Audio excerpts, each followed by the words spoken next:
2 seconds. That is exactly how long it takes to ruin a life. They said it was a tactical error. They said they had the wrong address. They said Mrs. Hattie May reached for a weapon. But they didn't know who was pulling up to the driveway just as the shots rang out. They didn't know that the elderly woman bleeding out on the linoleum had a son who wasn't just a grieving relative. He was the youngest section chief in FBI history. And he wasn't there to mourn. He was there to hunt. Today, you are going to hear the story of how a corrupt precinct messed with the wrong family, and the brutal courtroom twist that left the entire nation speechless. This isn't just justice. This is karma. The air in courtroom of Orby smelled of floor wax and anxious sweat. It was the 3rd week of the trial, State of Georgia versus Bradley Henk and Gary Miller, and the tension was so thick you could choke on it. The gallery was packed, shoulder to shoulder. Reporters tapped furiously on silent keyboards, while the family of Hattie Mae Robinson sat in the front row, a stoic wall of grief dressed in Sunday black. At the center of that wall sat Marcus Robinson. Marcus didn't look like a man broken by grief. He looked like a coiled spring. He wore a charcoal suit that cost more than the bailiff's car, his posture perfect, his face a mask of terrifying calm. He hadn't spoken to the press. He hadn't caused a scene. He just watched. He watched Officer Brad Henk, the man who fired the fatal shot, leaning back in his chair with a look of bored arrogance. Henk was chewing on a pen cap, occasionally whispering to his partner, Gary Miller, who looked significantly more nauseous. Standing before the jury was Sterling Vance, the defense attorney known in legal circles as the Shark. Vance was a man who could convince a jury that water wasn't wet. He paced the floor, his Italian loafers clicking rhythmically against the wood. "Ladies and gentlemen," Vance began, his voice a smooth baritone that filled the room without shouting, "we are all emotional beings. It is a tragedy when a life is lost. No one disputes that Mrs. Robinson was a beloved grandmother." Vance paused, pivoting to face the jury box, his eyes narrowing. "But the law deals in facts, not feelings. And the fact is, my clients, Officer Henk and Officer Miller, were executing a lawful no-knock warrant on a suspected distribution hub. They were in a high-stress environment. They breached the door. They saw movement. They saw a metallic object. They followed their training." Vance walked over to the exhibit table and picked up a grainy photo of a kitchen counter. "Split-second decisions," Vance whispered. "Officer Henk didn't wake up that morning wanting to kill anyone. He woke up wanting to protect you, to protect your children from the drugs flooding our streets. The prosecution wants you to believe this was murder. I tell you, it was a tragic, inevitable accident caused by the chaotic nature of police work." He turned and pointed a manicured finger at Henk. "That man is a hero. He made a mistake in the heat of battle. Are we going to send a hero to prison for doing the job we asked him to do?" The jury shifted. Marcus saw it. He saw the doubt creeping into the eyes of juror number 4, a middle-aged school teacher. He saw juror 7 nodding slightly. Vance was winning. He was painting the execution of a 74-year-old woman as battle. Marcus closed his eyes for a brief second. Behind his eyelids, he didn't see the courtroom. He saw the sunlight hitting the windshield of his Chevy Tahoe. He saw the freshly cut grass. He heard the sound that changed his world forever. Pop, pop, pop. He opened his eyes. The calm remained, but his hands were clenched so tight under the table that his knuckles were white. Let him talk, Marcus thought. Let him dig the hole deep. Flashback, 6 months earlier. It was a Sunday afternoon in Marietta, the kind of day that felt like it was painted in gold. The humidity had broken, leaving the air crisp and sweet. Marcus Robinson turned his black government-issued Tahoe onto Elm Street. He loosened his tie, He had just flown in from D.C. after an 18-month undercover operation infiltrating a trafficking ring in Baltimore. He was tired. His bones ached. But the thought of his mother's cooking acted like a distinct form of caffeine. Hattie Mae Robinson was a fixture on Elm Street. She was the woman who kept your spare key. She was the one who brought over soup when you had the flu. She was 74, moved a little slower these days due to the arthritis in her knees, but her mind was as sharp as a tack. Marcus checked the passenger seat. A bouquet of hydrangeas, her favorite, and a box of expensive chocolates. He checked his watch, 1:14 p.m. He was 14 minutes late, which meant he was going to get a lecture about how big-shot FBI agents should still own a watch. He smiled. He pulled up to the curb, 2 houses down from hers, because he saw a heavy-duty van parked awkwardly near her driveway. Strange, he thought. Delivery on a Sunday. He stepped out of the car, grabbing the flowers. The street was quiet. Too quiet. No birds, no lawn mowers. Then he saw them. 6 men in tactical gear were stacking up by his mother's front door. They weren't wearing standard uniforms. They wore heavy vests, unmarkable olive drab, with police velcroed onto the back. No sirens, no lights. Marcus dropped the flowers. "Hey!" he shouted, breaking into a sprint. "Police, stand down!" He was 50 yards away. He saw the lead officer, a large man with a buzz cut, raise a battering ram. "Police! Search warrant!" the man screamed, but he didn't wait. He didn't wait for a response.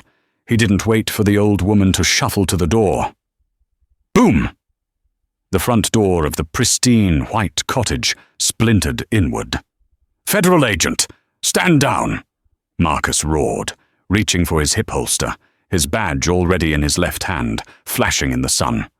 But the wind carried his voice away, and the adrenaline of the raid team had deafened them to the outside world. He was 30 yards away when he heard the shout from inside. "Gun! She's got a gun!" "No!" Marcus screamed, his lungs burning. "It's a cane! It's a cane!" Pop, pop, pop. 3 shots, distinct, sharp, final. The world seemed to tilt on its axis. Marcus hit the front lawn just as the silence rushed back in, louder than the gunfire. He didn't stop. He didn't assess the threat. He barreled through the broken door, his weapon drawn but pointed low. The living room smelled of lavender and gunpowder. Hattie Mae Robinson lay on the floral rug she had bought at a flea market in 1998.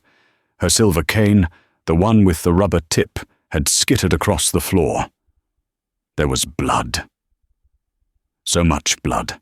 It was soaking into the white lace of her Sunday blouse. Standing over her was Officer Brad Henk, his weapon still raised, smoke drifting from the barrel. Behind him, Officer Miller looked pale, his eyes wide. "Clear!" Henk shouted, his voice cracking with artificial bravado. "Drop it!" Marcus screamed. The sound was guttural, animalistic. Henk spun around, aiming his service weapon at Marcus. "Police! Get on the ground!" "I am a federal agent." Marcus didn't drop to his knees. He stepped forward, his badge held high in one hand, his Glock 19 in the other, leveled directly at Henk's forehead. "My name is Special Agent Marcus Robinson. That is my mother. And if you don't lower that weapon in 1 second, I will end you right here." The room froze. Henk's eyes flicked to the badge, then to Marcus's face, then down to the woman bleeding out on the floor. She had a gun," Henk stammered, the color draining from his face. "It's a cane, you idiot!" Marcus lowered his weapon and dropped to his mother's side. He pressed his hands against her chest, trying to stem the flow. Mum, look at me." Hattie Mae's eyes were fluttering. She looked confused. "Marcus," she whispered, a bubble of blood forming on her lip. My roast is burning." "Don't worry about the roast, Mama. Stay with me." Marcus looked up at the officers. "Call the paramedics. Now." Miller scrambled for his radio. Henk just stood there, the gun lowered but not holstered. He looked at the cane. He looked at the drug den, which was clearly a grandmother's living room filled with porcelain figurines and family photos. "We had intel," Henk muttered, more to himself than anyone. "Address 404. Trap House." "This is 4022, Marcus growled, not looking up from his mother's fading eyes. "You're at the wrong house." Henk stepped back. He looked at his partner. And then, in a moment that Marcus would replay in his mind for the rest of his life, Henk's expression changed. The fear vanished, replaced by a cold, calculating preservation instinct. Henk reached for his radio. "Dispatch! Shots fired! Suspect down! We have an armed hostile on scene, claiming to be a Fed. Send backup! Suspect is aggressive." Marcus looked up, blood on his hands. "What did you say?" "You came in here brandishing a weapon," Henk said, his voice hardening. "How do I know that badge is real? You're interfering with a crime scene." Marcus realized then they weren't going to help. They were already building the lie. The courtroom snapped back into focus. Marcus unclenched his hands. The prosecution called their next witness. It wasn't Marcus yet. It was Captain Reynolds, the precinct commander, a tall man with a thick neck and a thicker mustache. He walked to the stand with the confidence of a man who played golf with the judges. DA Elena Rossi stood up. She was young, sharp, and believed in this case, but she was fighting an uphill battle against the blue wall of silence. "Captain Reynolds," Rossi began, "can you explain to the jury how the decision was made to execute a no-knock warrant on Mrs. Robinson's home?" Reynolds cleared his throat. "We received a tip from a confidential informant, high-level reliability, stated that 404 Elm Street was being used to stash heroin. The layout of the houses on that street is confusing. The numbers are obscured. It was an honest mistake regarding the GPS coordinates." "An honest mistake?" Rossi pressed. "You deployed a SWAT team based on one tip? Did you do any surveillance?" "We did drive-bys," Reynolds said, shrugging. "We saw foot traffic." "Foot traffic?" Rossi held up a photo. "This is a photo of Mrs. Robinson's gardening club. Is this the foot traffic?" "It looked suspicious at the time," Reynolds said, not missing a beat. "Look, tragedy happens. My boys feel terrible. But they followed protocol." Marcus watched Reynolds closely. He knew that look. He had seen it on cartel bosses and gang leaders. It was the look of a man protecting a revenue stream. Marcus had not been idle in the 6 months since his mother died. While on administrative leave for trauma, he hadn't gone to therapy. He had gone to work. He had used his clearance level, which was significantly higher than anyone in that local precinct realized, to pull phone records, bank statements, and deleted emails. He knew what Reynolds was hiding. The defense, Sterling Vance, stood up for cross-examination. "Captain, in your experience, do drug dealers often use elderly relatives as fronts to hide their stash?" "All the time," Reynolds nodded. "Grandma's house is the oldest trick in the book." "So," Vance smiled. "Even though it was the wrong house number, it was entirely plausible that Mrs. Robinson was involved." "Objection!" Rossi shouted. "Calls for speculation, smearing the victim." "Sustained," the judge grumbled. Vance waved his hand dismissively. "No further questions. The police made a mistake on the number, but their instincts were sound." As Reynolds stepped down, he locked eyes with Marcus. Reynolds gave a small, almost imperceptible nod, as if to say, "Go ahead, try to touch us."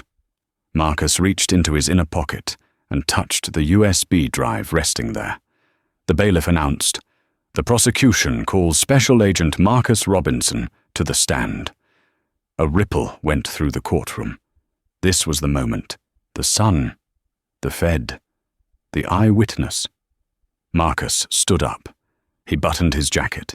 He walked to the stand, his gait steady. He placed his hand on the Bible. He swore to tell the truth.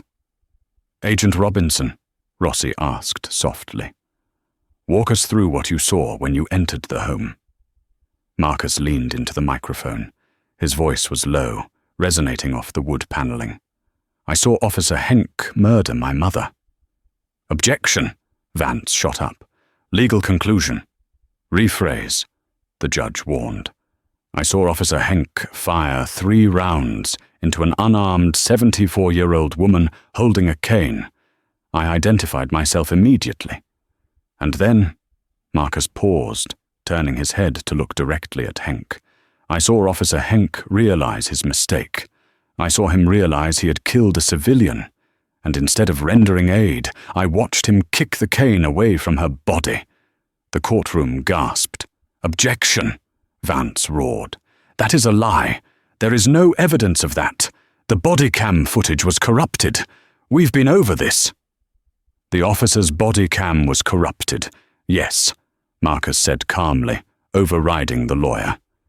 "Officer Miller's camera was also conveniently malfunctioning, and the dashcam on the van was facing the wrong way." "Exactly," Vance sneered.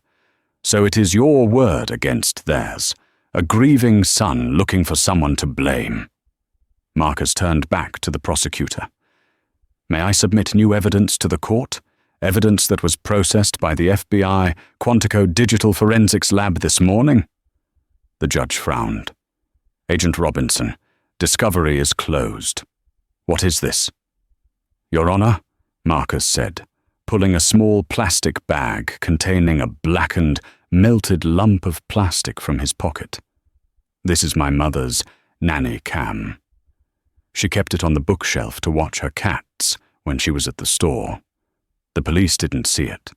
When they tossed the house looking for drugs to plant, they knocked it into a vase. They missed it."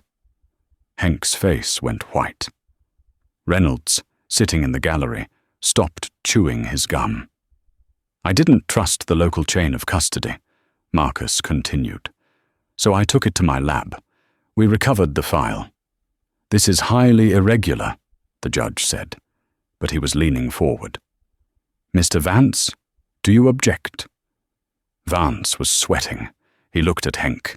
Henk looked like he was about to vomit. If Vance objected to viewing the tape, he looked guilty. If he allowed it, and it showed what Marcus said. We would like a recess to review the footage," Vance stammered. "No," Marcus said. "Play it now. The jury deserves to see the battle you described." "I will allow it," the judge said, slamming his gavel. The bailiff took the USB drive Marcus produced. He plugged it into the court projector. The lights dimmed. The screen flickered to life. The courtroom lights were dimmed, casting long, unnatural shadows against the mahogany walls. The only illumination came from the large projection screen, glowing with the stark, time-stamped digits of the video file. Sunday, October 14th, 1:28 p.m. The silence in the room was absolute. It was the kind of silence that precedes a thunderclap. Even the court stenographer had stopped typing, her hands hovering over the keys, eyes fixed on the screen. On the video, the image was high definition. It showed a wide-angle view of Hattie Mae Robinson's living room. It was peaceful. A game show was playing softly on the television in the corner. Hattie Mae was sitting in her recliner, a ball of blue yarn in her lap, her reading glasses perched on the end of her nose. She looked frail. She looked like everyone's grandmother. Then, the sound. Crash. The audio on the camera was crystal clear. It picked up the splintering of wood like a gunshot. Hattie Mae jumped, clutching her chest. Her glasses slid down. She didn't reach for a weapon. She reached for the armrest of her chair, struggling to push herself up. "Who is it?" Her voice quavered on the recording. It was thin and terrified. "Who's there?"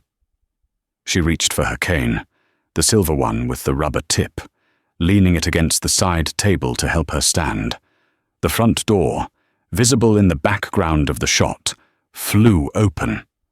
A dark figure, silhouetted against the bright afternoon sun, burst in. There was no shout of police, no search warrant, just the heavy, thudding boots of tactical gear.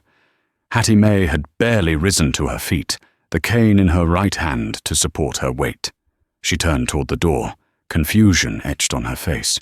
On screen, Officer Brad Henk entered the frame. He didn't hesitate. He didn't assess. Pop, pop, pop. The muzzle flashes were bright white flares on the screen. In the courtroom, a collective gasp sucked the air out of the room. A woman in the back row sobbed aloud. Marcus Robinson didn't flinch. He watched the screen, his eyes burning into the back of Henk's head. On the video, Hattie May crumpled. She didn't fall like they do in the movies. She just collapsed inward, as if her strings had been cut. The cane clattered to the floor, rolling away from her hand. For 3 seconds, the only sound on the video was the heavy breathing of the officer. Then, the front door darkened again. Marcus, the Marcus of 6 months ago, sprinted into the frame. The confrontation played out exactly as Marcus had testified, but with a clarity that words could never capture. The desperation in his voice, the way Henk turned the gun on him. But then came the moment that changed everything. The video showed Marcus kneeling over his mother, his back to Henk as he tried to stop the bleeding. It showed Henk realizing the situation. It showed Henk looking down at the silver cane lying 3 feet from the body. The camera caught it all. Henk looked at his partner, Miller, who had just entered. Henk pointed at the cane. Then, with a deliberate, casual motion of his boot, Henk kicked the cane closer to Hattie May's outstretched hand.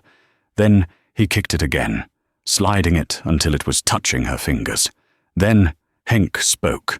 The microphone picked up his whisper perfectly. She lunged. You saw it. She had a weapon. Miller hesitated on screen, looking at the dying woman. Say it, Henk hissed. She had a weapon. She had a weapon, Miller repeated, his voice shaking.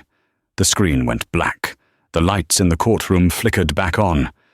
For a moment, no one moved. The jury looked shell-shocked. Juror number 4, the schoolteacher, was openly weeping, a tissue pressed to her mouth. Juror 7, the man who had been nodding at the defense attorney earlier, was staring at Officer Henk with a look of pure, unadulterated disgust. Henk was staring at the table. He couldn't look up. His arrogance had evaporated, replaced by the trembling reality of a man watching his life end. Ladies and gentlemen of the jury, Sterling Vance said, rising slowly. His voice lacked its usual luster. He sounded tired. We must remember that video angles can be deceptive. Perspective is everything. Deceptive. Prosecutor Elena Rossi shot up, her voice ringing with righteous fury. We just watched your client kick evidence toward a dying woman and suborn perjury from his partner. That isn't perspective, Mr. Vance. That is tampering with a crime scene. That is malice. Objection, Vance shouted, but it was weak. The prosecution is testifying. Overruled, the judge said, his voice ice cold. He looked down at the defense table. Mr. Vance, I suggest you control your client. If I see one more outburst or denial of what is plainly visible, I will hold you in contempt. Marcus leaned into the microphone on the witness stand. That video, he said, his voice cutting through the noise, was processed by the FBI. It has not been altered. It has not been edited. It shows exactly what happened. They killed her, and then they tried to frame her. Vance looked at the jury. He knew he had lost the accident narrative. He had to pivot.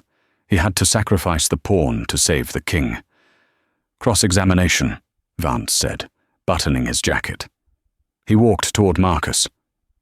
Agent Robinson, the video is compelling, but let's talk about why the police were there in the first place. You admitted earlier that the police received a tip about drugs. Even if Officer Henk made a terrible error in judgment regarding the cane, the raid itself was legal, was it not? Authorized by a judge? Vance was trying to mitigate the damage. If he could prove the intent of the raid was lawful, he might save Henk from a first-degree murder charge and get it knocked down to manslaughter. Marcus looked at Vance. He saw the trap. But Vance didn't know that Marcus had brought a shovel to dig a hole for the entire department. The raid was authorized by a judge. Yes, Marcus said smoothly, based on an affidavit signed by Detective Gary Miller and approved by Captain Reynolds, an affidavit that cited a confidential informant named Romeo. Correct, Vance said, feeling safer on procedural ground, and we protect our informants. There is no Romeo, Marcus said. Vance froze. Excuse me. I said, there is no Romeo, Marcus repeated. During my administrative leave, I didn't just sit at home. I used federal resources to track the payments made to this alleged informant. The tip fund, thousands of dollars withdrawn in cash by Captain Reynolds for Romeo. Objection, hearsay, irrelevant, Vance was shouting now. It goes to the credibility of the raid, Rossi argued. If the raid was based on a lie, the entire operation is a felony murder. I will allow it, the judge said, his eyes narrowing at Captain Reynolds in the gallery. Marcus continued, his eyes locking on Reynolds. I traced the serial numbers of the bills withdrawn for the informant fund. They weren't paid to a snitch on the street. They were deposited, via ATM, into a shell account under the name Blue Shield Consulting. The courtroom murmured. Reynolds started to stand up. His face beat red. And who owns Blue Shield Consulting? Marcus asked rhetorically. It's registered to a P.O. box in the Cayman Islands. But the IP address used to access the bank account? It traces back to a desktop computer in the office of Captain Reynolds. That is a lie, Reynolds shouted from the gallery, losing his composure. You can't prove that. Bailiff, seat that man or remove him, the judge roared. Marcus didn't blink. I have the bank logs. I have the IP traces. I have the affidavit. There was no drug dealer. There was no Romeo. They fabricated the tip to get the warrant. Vance looked struck. This was way above his pay grade. He was defending a shooter, not a criminal enterprise. Why? Vance whispered, almost forgetting he was the defense attorney. Why fabricate a raid on a 74-year-old woman? Marcus leaned forward. Because of the house, 402 Elm Street. The shift in the courtroom was palpable. It had gone from a murder trial to a conspiracy unraveling in real time. The air conditioning hummed, but everyone was sweating. The house? Vance asked, confused. What about the house? Civil asset forfeiture, Marcus said. In the state of Georgia, if a property is used in the commission of a felony drug crime, the police can seize it, they can auction it off. The proceeds go to the department, to buy new gear, to pay bonuses, to pad the informant fund. Marcus turned to the jury. My mother's house is on a double lot. It's zoned for high-density development. It's worth 4 times what the neighbors' houses are worth. Developers have been trying to buy her out for 5 years. She always said no. Marcus pulled another document from his pocket. This is an email, Marcus said, holding it up, recovered from Captain Reynolds's deleted folder. It is dated 2 days before the raid. It is to a local developer named Apex Realty. It says, hold tight, 402 Elm will be on the auction block by next month. We're clearing the title. The courtroom erupted. This wasn't just police brutality. This was a hit for profit. The judge slammed his gavel repeatedly, the sound cracking like pistol shots. Order! Order in this court! Captain Reynolds was now standing in the aisle, looking for the exit. 2 bailiffs moved to block the door, their hands resting on their tasers. They knew which way the wind was blowing. Marcus continued, his voice rising over the din. They didn't go to the wrong house, Mr. Vance. They went to the exact house they wanted. They claimed it was a drug den, so they could seize the deed. Henk and Miller were just the muscle. Reynolds was the architect. My mother wasn't a casualty of war. She was an obstacle to a real estate deal. Vance stood there, his mouth slightly open. He looked at Henk. Henk looked terrified, shaking his head. "I didn't know," Henk screamed, breaking his silence. "I swear to God, Reynolds just told us it was a heavy stash house. He said there were keys of coke in the walls. He said we had to hit it hard." "Shut up, you idiot!" Reynolds roared from the back.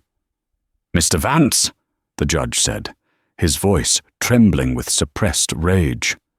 "Do you have any further questions for this witness?" Vance looked at the email in Marcus's hand.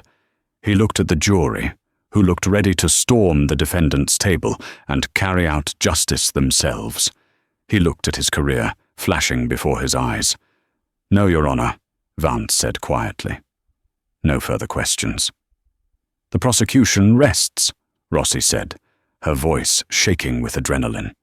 "The defense—" Vance paused. He looked at Henk. There was no defense. There was no strategy that could survive this. "The defense rests. We will move to closing arguments," the judge said. "But first," the judge looked at the bailiffs. "I want Captain Reynolds taken into custody immediately for contempt of court and suspicion of conspiracy. Do not let him leave this building." As the bailiffs moved in on Reynolds, the captain struggled. "You can't do this. I'm the captain. This is a federal setup." Marcus watched from the stand. He felt a cold, hard satisfaction. But he wasn't done. The snake had a head, but it also had a body. The trial moved to closing arguments with lightning speed. The jury didn't need convincing. They just needed the paperwork to be over so they could deliver the verdict. Vance gave a half-hearted speech about reasonable doubt, about how Henk was a pawn of a corrupt superior, trying to shift the blame to Reynolds to save Henk from the death penalty. Rossi, the prosecutor, was merciless. She painted a picture of a corrupt precinct eating the elderly of their community for profit. She pointed to Henk as the willing executioner. But as the jury filed out to deliberate, Marcus stepped down from the stand and walked toward the exit. He needed air. He stepped out into the hallway of the courthouse. It was swarming with press. The cameras flashed, blinding him. "Agent Robinson! Agent Robinson! Is it true the captain ordered the hit? Marcus, how do you feel?"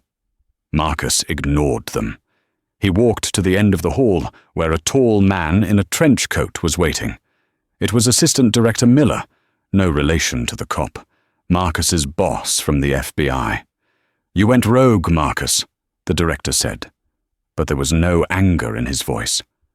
"Using bureau resources for a personal case, hacking a police captain's bank records, that's a career ender." Marcus adjusted his cufflinks. "Is it?" The director smiled grimly. "Usually, but considering you just uncovered a RICO case involving half the Marietta PD and a multi-million-dollar real estate fraud ring. The Attorney General is calling it a joint task force operation. You're a hero, Marcus." "I don't want to be a hero," Marcus said, looking back at the courtroom doors. "I want them to burn." "They will," the director said. "We have teams hitting Apex Realty right now. We're freezing Reynolds' assets. But Marcus, there's one more thing." "What?" "The developer. The guy Reynolds was emailing. We picked him up 10 minutes ago. He's looking to make a deal. He says Reynolds wasn't the top of the food chain." Marcus froze. "Who is?" "The judge," the director said softly. Marcus spun around, staring at the heavy oak doors of courtroom 4B. The judge, the man currently presiding over the trial, the man who had seemed so shocked, so appalled. "Judge Calloway?" Marcus asked. Calloway signs the warrants, the director said. Calloway signs the forfeiture orders. And Calloway gets a 10% kickback into a blind trust fund for his re-election campaign. Reynolds provides the properties. Calloway provides the legal cover. Henk pulls the trigger. The blood roared in Marcus's ears. He had just exposed the captain, but the man holding the gavel, the man who would determine the sentencing, was the one pulling the strings. If Calloway realized that the developer had been arrested, he would declare a mistrial. He would tank the case to save himself. He would let Henk walk on a technicality to prevent Henk from turning state's evidence against him. Marcus looked at his watch. The jury had been out for 20 minutes. "Does Calloway know the developer flipped?" Marcus asked. "Not yet," the director said. "We kept it off the radio." "I need to get back in there," Marcus said. "I need to force his hand before he realizes the net is closing." "Marcus, you can't just accuse a superior court judge without hard proof in hand." "I don't need to accuse him," Marcus said, his eyes cold and dark. "I just need to scare him into making a mistake." Marcus turned and pushed the doors open, walking back into the courtroom. The jury was still out. The courtroom was buzzing with the aftermath of Reynolds's arrest. Judge Calloway was sitting on the bench, looking at his phone, his face pale. Calloway looked up and locked eyes with Marcus. Marcus didn't sit down. He walked straight to the railing, violating all protocol. He stood 10 feet from the bench. "Agent Robinson," Calloway said, his voice tight. "Take your seat." Marcus reached into his pocket and pulled out his phone. He held it up. He didn't say a word. He just tapped the screen, pretending to read a message, and then looked directly at Calloway with a small, knowing smile. He mouthed one word: "Apex." Calloway flinched. The color drained from his face so fast he looked like a corpse. He dropped his phone on the bench. He knew. Marcus sat down in the front row, crossed his legs, and waited. The trap was set. Now he just had to watch it snap shut. Judge Calloway sat frozen on the bench. His hands, usually steady as they signed life sentences, were trembling beneath the sleeve of his robe. Apex. The word echoed in his mind like a death knell. It was the name of the shell company he used to launder the kickbacks. If the FBI agent knew that name, they knew everything. Calloway looked at the exit. He looked at the bailiff. He calculated his odds.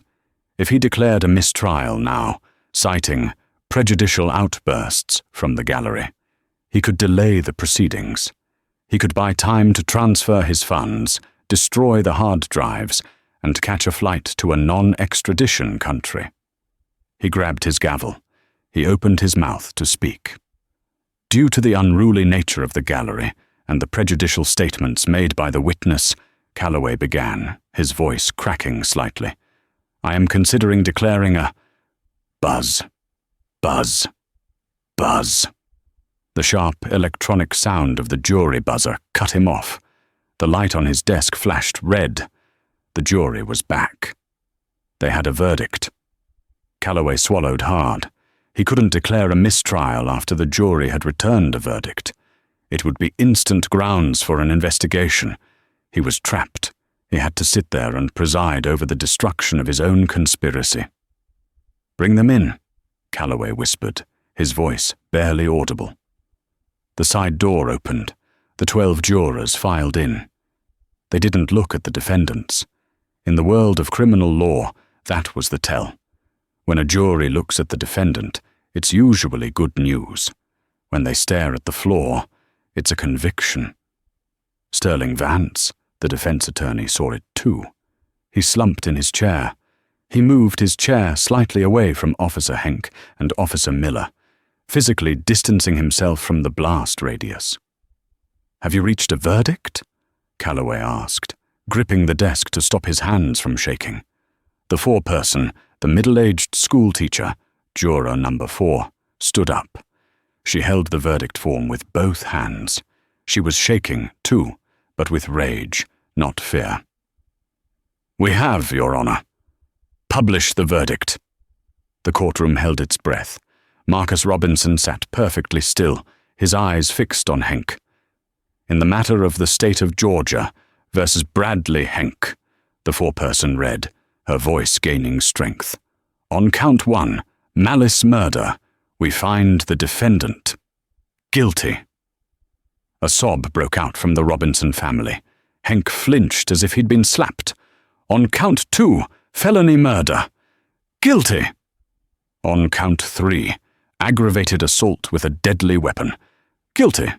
"On count 4, violation of oath by public officer, guilty." "On count 5, tampering with evidence, guilty." She turned the page. "In the matter of the state of Georgia versus Gary Miller, on count 1, felony murder, guilty. On count 2, perjury, guilty. On count 3, violation of oath by public officer, guilty." It was a clean sweep. Life without parole was the minimum. The death penalty was on the table. Henk looked at the jury. Then he looked at Marcus. And finally, he looked up at Judge Calloway. He saw the sweat on the judge's brow. He saw the terror in the judge's eyes. And suddenly, the blue wall crumbled completely. Henk realized he was going to die in prison while the man who authorized the raid went home to his mansion. "No!" Henk screamed, jumping up. His chair clattered backward. The bailiffs moved in, but Henk wasn't trying to run. He was trying to talk. "Sit down," Vance hissed, grabbing his arm. "Get off me!" Henk shoved his lawyer away. He pointed a shaking finger directly at Judge Calloway. "I'm not taking the fall for you. You signed it. You told Reynolds to clear the block." "Bailiffs, restrain him!" Calloway shrieked, banging his gavel frantically. "Remove him from the court." "He told us it was a trap house," Henk screamed, as 2 bailiffs tackled him to the table. "He said you needed the deed by November. I saw the emails, Calloway. I saw them." The courtroom erupted into chaos. Reporters were shouting. The gallery was standing. The video cameras were capturing the spectacle of a convicted murderer accusing the presiding judge of being the crime boss. Marcus stood up slowly, amidst the madness. He buttoned his suit jacket. He looked at Calloway. Calloway was standing now, his face purple. "This court is adjourned. Clear the court. I want that man gagged." "Nobody's going anywhere." A deep voice boomed from the back of the room. The double doors at the rear of the courtroom swung open with force. 12 FBI agents in windbreakers marked FBI poured into the room, weapons drawn but low. At the center was Assistant Director Miller. "Federal agents!" Miller shouted. "Nobody moves! Seal the exits!" Judge Calloway froze. He looked at the agents. He looked at Marcus. "What is the meaning of this?" Calloway demanded, trying to summon the last shreds of his authority. "This is a state court. You have no jurisdiction here." "We do when it's a RICO predicate involving interstate wire fraud and conspiracy to commit murder," Director Miller said, walking down the center aisle. He held up a piece of paper. "Judge Simon Calloway, I have a federal warrant for your arrest." The silence that followed was heavier than the verdict. "Arrest?" Calloway stammered. "Me." "Step down from the bench," Miller ordered. Calloway looked around. The bailiffs, who worked for the county, stepped back. They weren't going to fight the FBI for a judge who had just been implicated by his own hitman. Slowly, painfully, Judge Calloway walked down the steps of the bench. As he reached the floor, an agent spun him around. Click, click. The sound of handcuffs ratcheting tight around the judge's wrists echoed off the high ceiling. "You have the right to remain silent," the agent recited. Marcus walked forward until he was standing face to face with Calloway. The judge looked small now. Stripped of the height of the bench, stripped of the gavel, he was just a corrupt old man in a black dress. "My mother's name was Hattie May," Marcus said softly, so only Calloway could hear. She made the best roast on Elm Street, and you killed her for a parking lot." Calloway looked down, unable to meet Marcus's eyes. "Take him," Marcus said. 6 months later. The wheels of justice usually grind slow, but when an FBI section chief pushes them, they grind exceedingly fine. The fallout from the Elm Street conspiracy didn't just make the evening news, it dismantled the entire power structure of Marietta's legal system. The weeks following the verdict were a blur of federal indictments, seized hard drives, and men in expensive suits crying in interrogation rooms. Marcus Robinson hadn't attended every hearing. He couldn't stomach looking at them more than necessary, but he made sure to be there for the sentencing of Judge Simon Calloway. That was the moment the karma truly hit. It was a different courtroom this time. Federal District Court. No friendly bailiffs, no gallery full of cronies. Just the cold, hard federal sentencing guidelines. Calloway, the man who had treated the law like his personal ATM, stood before a federal judge who looked at him with nothing but contempt. Calloway looked withered. He had lost 30 pounds in protective custody. His hair, once dyed a youthful brown, had grown out into patchy, thinning grey. He was weeping openly, begging for leniency, citing his years of service, his blood pressure, his lapse in judgment. The federal judge wasn't moved. "Mr. Calloway," she had said, her voice echoing like doom. "You didn't just break the law, you sold it. You turned the shield of the judiciary into a sword to rob the elderly. You are not a public servant. You are a predator." The sentence was brutal. 45 years in a federal penitentiary. But the real twist, the hard karma that the papers loved, came with the financial restitution. Under the RICO statutes, the government seized everything Calloway owned: his lake house, his offshore accounts, his stock portfolio, and his pension. And the sweetest irony? The liquid assets were placed into a victim restitution fund. The money Calloway had stolen was going to be used to rebuild the very neighborhoods he had tried to bulldoze. Officer Brad Henk fared no better. He was currently in a maximum security facility in Jackson. Because he was a former cop, he was in permanent solitary confinement for his own protection. 23 hours a day in a concrete box, with nothing to do but stare at the wall and replay the moment he decided to kick a cane away from a dying woman. The blue wall offered no protection inside. Captain Reynolds, the architect of the street-level fraud, had turned state's evidence against Calloway, hoping for a deal. He got one. 20 years instead of 30. But his wife filed for divorce the day after his arrest, and his children had legally changed their last names. He was a man erased. Marcus thought about all of this as he turned his Chevy Tahoe onto Elm Street. It was a Tuesday in April. The Georgia spring had arrived with a vengeance. The air was thick with yellow pollen and the sweet scent of blooming dogwoods. The street looked different now. The dark cloud that had hung over the neighborhood since the raid had lifted. There were no more unmarked vans. No more fear. He pulled up to 402 Elm Street. The house had been transformed. The bullet holes were gone, patched and painted over with a fresh coat of pristine white. The broken door was replaced with solid oak, but the biggest change was the yard. The double lot that Calloway and Reynolds had killed for, the land they wanted to turn into high-density condos, was now a riot of color. A wooden sign swung gently in the breeze near the mailbox. The Hattie Mae Robinson Legal Aid and Community Center. Marcus killed the engine. He sat in the car for a moment, gripping the steering wheel. He wasn't wearing his badge today. He wasn't Special Agent Robinson, the hunter of corrupt judges. He was just Marcus. He stepped out. The sound of children's laughter drifted from the backyard. He walked around the side of the house, his boots crunching on the gravel path. The backyard was unrecognizable. The overgrown hedges were gone.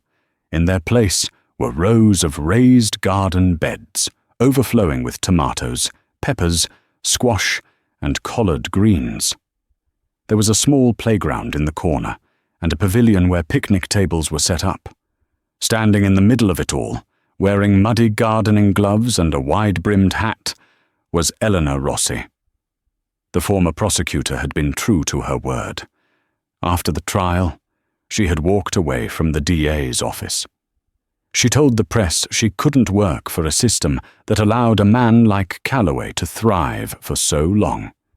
She used her own savings, combined with the settlement money Marcus had won from the police department in the civil suit, to start the foundation.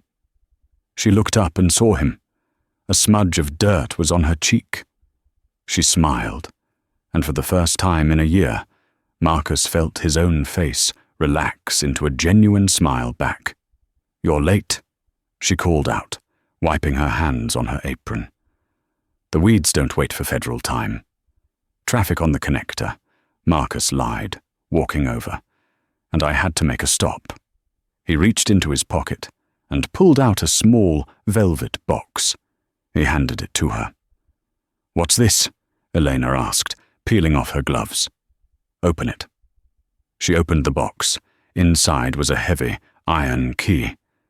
It looked old. "I went to the precinct this morning," Marcus said quietly. "The new chief is trying to clean house. He let me into the evidence locker. This is the key to the city." Elena looked confused. "A key to the city?" "No," Marcus shook his head. "The key to the cell where they kept the Apex files. But it's also symbolic. The new mayor wants to give you a commendation for saving the neighborhood." Elena laughed, a bright sound that scared away a crow on the fence. "I don't need a commendation, Marcus. I need fertilizer, and maybe a volunteer who knows how to fix a leaky hose." "I think I can handle a hose," Marcus said, rolling up his sleeves. "Good. Because we have a harvest coming in." Eleanor gestured to the garden. The garden was filled with kids. Not just any kids. These were the children of the neighborhood, the ones who used to be afraid to play outside because of the aggressive police patrols.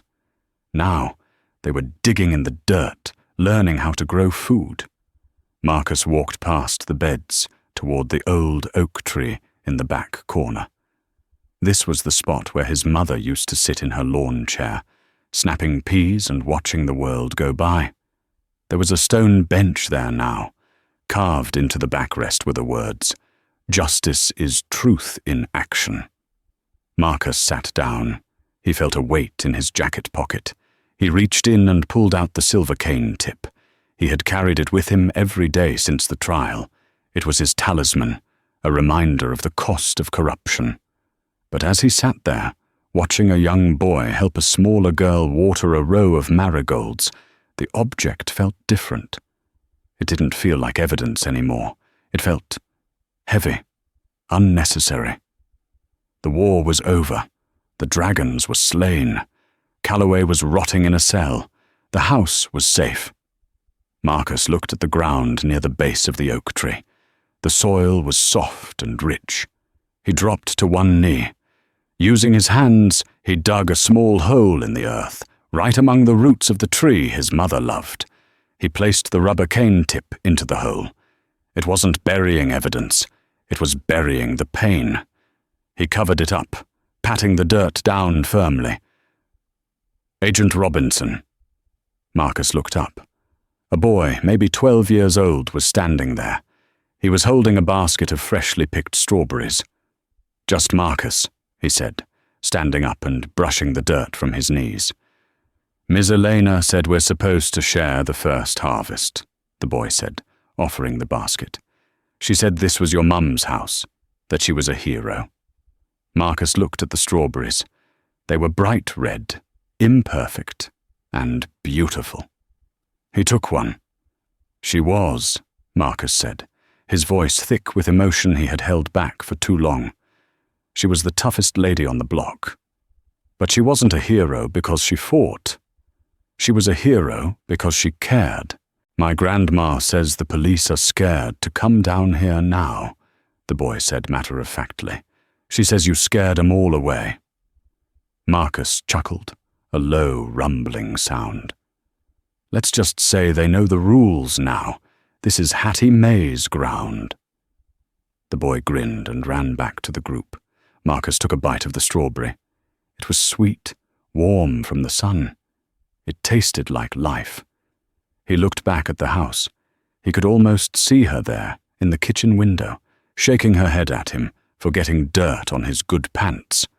He felt a profound sense of peace settle over him, lighter than the spring breeze.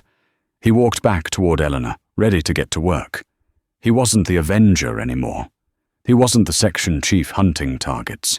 He was just a son, tending to his mother's garden, watching the good things grow over the scorched earth where the bad men used to stand.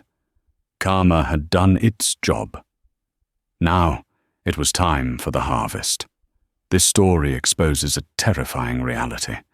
Sometimes the people sworn to protect us are the ones we need protection from. Hattie May Robinson was just sitting in her chair. She did nothing wrong. And if her son hadn't been a highly trained federal agent, her death would have been written off as just another unfortunate accident in the war on drugs. It makes you wonder, how many other families didn't have an FBI agent to fight for them? How many grandmothers' homes became parking lots because no one checked the judge's bank account? If this story made your blood boil, and if you believe that justice should be blind to the color of your skin or the badge on your chest, hit that like button. It helps get this story out to more people. And for more stories about true crime, karma, and justice served cold, make sure you subscribe and ring the bell. Let me know in the comments, do you think justice was served, or did the system let them off too easy? I'll see you in the next video. Stay safe out there.